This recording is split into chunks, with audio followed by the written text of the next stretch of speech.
Hello friends, welcome to today's Samayal. இன்னைக்கு நம்ம today சமையல்ல இட்லி தோசைக்கெல்லாம் தொட்டு சாப்பிடக்கூடிய சேனைக்கிழங்கு கிரேவி எப்படி செய்யலாம்னு தான் பார்க்க போறோம். எப்பவுமே நம்ம சேனைக்கிழங்க வறுவல் இல்லனா சிப்ஸ் இந்த மாதிரி செய்வோம். ஆனா இப்படி இட்லி தோசைக்கு தொட்டு சாப்பிடுற மாதிரி ஒரு கிரேவி செய்து பாருங்க. ரொம்ப டேஸ்டா இருக்கும். இதை இப்ப எப்படி செய்யறதுன்னு பார்க்கலாம். முதல்ல இதை செய்யிறதுக்கு ஃப்ரெஷ்ஷான மசாலா ஒன்னு ரெடி பண்ணிக்கலாம். அதுக்கு முதல்ல ஒரு கடாயில 2 டீஸ்பூன் தனியா, 1 டீஸ்பூன் சோம்பு அதாவது பெருஞ்சீரகம், 1/2 டீஸ்பூன் சின்ன சீரகம், 1/2 டீஸ்பூன் மிளகு, 2 ஏலக்காய், 2 கிராம்பு, ஒரு சின்ன துண்டு பட்டை, நட்சத்திரப்பூ 1. இது எல்லாத்தையுமே சேர்த்துட்டு கடைசியா காரத்துக்கு ஏற்றவாறு வரமிளகாய் சேர்த்துக்குங்க. ஒரு 6-7 வரமிளகாய் சேர்த்துக்குங்க. மீடியம் ஃப்ளேம்ல வச்சுட்டு நல்லா வாசனை வர்ற அளவுக்கு கொஞ்சம் சிவந்து வர்ற அளவுக்கு வறுத்துக்குங்க. இப்போ பாருங்க நல்லா வாசனை வந்துட்டு இருக்கு. அதே சமயத்துல நல்லா சிவந்து வந்துடுச்சு. இதை அப்படியே எடுத்து எட்ட வச்சுக்கோங்க.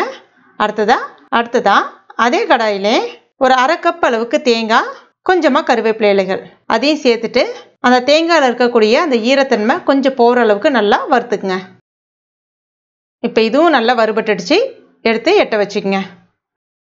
அடுத்ததா நான் ஒரு 1/4 கிலோ அளவுக்கு சேனைக்கிழங்கு எடுத்திருக்கேன். அதை நல்லா கழுவிட்டு அதுக்கப்புறமா மேலே இருக்கக்கூடிய அந்த தோலையும் நீக்கிட்டு மறுபடியும் நல்லா கழுவிட்டு எடுத்திருக்கேன். சின்ன துண்டுகளாக கட் பண்ணிக்கங்க. மேக்ஸிமம் அந்த கட்டமாக சின்ன துண்டுகளாக கிடைக்கும். அந்த மாதிரி பார்த்து கட் பண்ணிக்கங்க, நல்லாயிருக்கும். இப்போ பாருங்கள் இந்த மாதிரி. அடுத்ததா நம்ம ஆற வச்சதை மிக்ஸி ஜாரில் சேர்த்துக்குங்க. தண்ணிலாம் ஃபஸ்ட்டு எதுவும் சேர்க்காம இந்த மாதிரி கொஞ்சம் கொரகொரப்பாக அரைச்சி எடுத்துக்கங்க. இப்போ தேவையான அளவுக்கு தண்ணி சேர்த்துட்டு நல்லா ஸ்மூத்தாக இந்த மாதிரி அரைச்சி எடுத்துக்கங்க.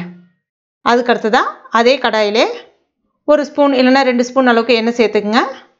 நம்ம கட் பண்ணி வச்சிருக்க அந்த சேனைக்கிழங்கையும் சேர்த்துக்குங்க. இப்போ இதை ஒரு 5 நிமிஷத்துக்கு நல்லா வதக்கி விட்டுக்குங்க. அந்த சேனைக்கிழங்கு நல்லா வறுபட்டு வரணும். அப்போதான் உங்களுக்கு அந்த நாக்கில் அரிப்புத்தன்மை இல்லாமல் இருக்கும். கிட்டத்தட்ட ஒரு 75% அளவுக்கு அந்த சேனைக்கிழங்கு நல்லா வெந்திருக்கணும் அதில் உங்களுக்கு. இப்போ பாருங்கள் நல்லா வெந்து வந்திருக்கு. கிட்டத்தட்ட மொறுன்னு இருக்குது பார்க்குறதுக்கு. இதை அப்படியே நம்ம எடுத்து எட்ட வச்சிடலாம். இப்போ அதே கடாயிலே இன்னும் கொஞ்சம் எண்ணெய் சேர்த்துக்குங்க. கூடவே 1/2 ஸ்பூன் கடுகு, கொஞ்சமாக சீரகம் சேர்த்துக்குங்க.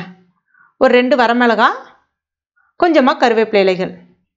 அடுத்ததாக 2 மீடியம் சைஸ் வெங்காயம் நல்லா பொடிசாக கட் பண்ணி எடுத்துருக்கேன். அதையும் இது கூட சேர்த்துக்குங்க. வெங்காயம் நல்லா வதங்கி வரட்டும். பாருங்கள் வெங்காயம் நல்லா வதங்கி வந்துருச்சு. இதில் இஞ்சி பூண்டு விழுதியும் 1 ஸ்பூன் அளவுக்கு சேர்த்துக்குங்க. சேர்த்துட்டு அதனுடைய பச்சை ஸ்மெல் போகிற அளவுக்கு நல்லா வதக்கி விட்டுக்குங்க. அடுத்ததாக ஒரு பெரிய தக்காளி பழம் கட் பண்ணி எடுத்துருக்கேன். அதையும் இது கூட சேர்த்துட்டு நல்லா வதக்கி விட்டுக்குங்க. அந்த வெங்காயம் தக்காளி எல்லாம் ஒன்றோடு ஒன்று நல்லா குழஞ்சி இந்த மாதிரி நல்லா வதங்கி வரணும். இப்போ இதில் கொஞ்சமாக மஞ்சள் பொடி சேர்த்துக்குங்க. ஒரு 1/4 டீஸ்பூன் அளவுக்கு சேர்த்துட்டு ஒரு முறை நல்லா கலந்து விட்டுக்குங்க. அடுத்ததாக நம்ம வறுத்து வச்சுருக்க அந்த சேனைக்கிழங்கையும் சேர்த்துக்குங்க. சேர்த்துட்டு நல்லா கலந்து விட்டுக்குங்க. இப்போ இதில் கொஞ்சமாக தண்ணி, ஒரு கப் அளவுக்கு தண்ணி சேர்த்துட்டு மூடி வச்சுருங்க. ஒரு 5 நிமிஷத்துக்கு வேகட்டும். இப்போ இதை திறந்து பார்த்துடலாம். ஒரு 5 நிமிஷம் ஆயிடுச்சு. இதில் இப்போ நம்ம அரைச்சி வச்சுருக்க அந்த விழுதியும் சேர்த்துக்குங்க. சேர்த்துட்டு கிரேவிக்கு தகுந்தவாறு கொஞ்சமாக தண்ணியை நீங்கள் கூடவோ குறைக்கவோ அட்ஜஸ்ட் பண்ணிக்கங்க. இந்த இடத்துல தேவையான அளவுக்கு உப்பு சேர்த்துக்குங்க. ஒரு முறை நல்லா கலந்து விட்டுக்குங்க. மறுபடியும் இதை மூடி வச்சுருங்க. இன்னும் ஒரு 5 நிமிஷம் நல்லா கொதிக்கட்டும். இப்போ ஒரு 5 நிமிஷம் ஆயிடுச்சு. நல்லா சூப்பராக ரெடியாகி வந்திருக்கு. இதில் கொஞ்சமாக கொத்தமல்லி இலைகள் தூவிக்குங்க. அவ்வளோதான், சூப்பரான கிரேவி ரெடி ஆயிடுச்சு. இது இட்லி, தோசை, ஆப்பம் இதோடலாம் தொட்டு சாப்பிடும்போது ரொம்ப ஒரு அருமையான காம்பினேஷனாக இருக்கும். எப்பவுமே நம்ம சட்னி, சாம்பார் இது கூட தொட்டு சாப்பிடுவோம். அந்த மாதிரி இல்லாமல் ஒரு முறை இப்படி ட்ரை பண்ணி பாருங்கள். ரொம்ப வித்தியாசமாக நல்ல டேஸ்ட்டாக இருக்கும். கண்டிப்பாக ட்ரை பண்ணிவிட்டு மறக்காமல் எனக்கு கமெண்ட் பண்ணுங்கள். இந்த வீடியோ பிடிச்சிருந்தா லைக் பண்ணுங்கள். உங்கள் நண்பர்கள் மற்றும் ஃபேமிலி மெம்பர்ஸ் கூடயும் மறக்காமல் நிறைய ஷேர் பண்ணிங்க. மேலும் இது போன்ற டேஸ்டி ரெசிபிகளுக்கு நம்ம டுடே சமையல் இது வரைக்கும் நீங்கள் சப்ஸ்கிரைப் பண்ணாத நண்பர்களாக இருந்தீங்கன்னா உடனே சப்ஸ்கிரைப் பண்ணிங்க. கூடவே மறக்காமல் அந்த பெல் நோட்டிஃபிகேஷன் சிம்பிளி ப்ரெஸ் பண்ணிங்க. தேங்க்யூ.